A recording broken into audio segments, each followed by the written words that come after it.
Pris kentan brogoz mazadou, a varoet d'Alan Stivel gant Lena Louarn, eil président eskusul Randbro Breiz, e mizme daouvilonek en ili sant melen roazon. Ur priz be savet varatis komite brogoz mazadou, a ben enori peploa, un den en eus digaset brud da gambroa del Breiz.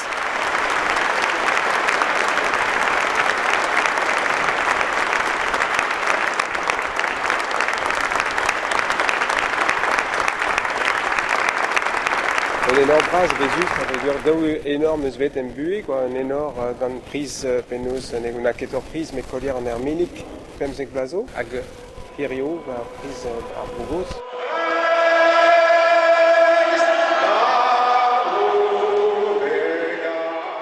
Nous qui moyen au ber modal, quoi. Nous qui be autre din monde par glazen quand on a Bougos, mais les réforces, quoi. Oblige redier douan d'ober quoi vide et ouais il y une penos un drap énorme mode quoi kemen en économie en arzou à peptrin ara buez ur breiza a rank beza saludet en ur mode benak agar brogoz vidon a ara ran deus a c'hentan a vidzi drap boezus azo laret brogoz na jadou azo retournet a galon c'est boezus vite das iskeus a bretonet azo fier dans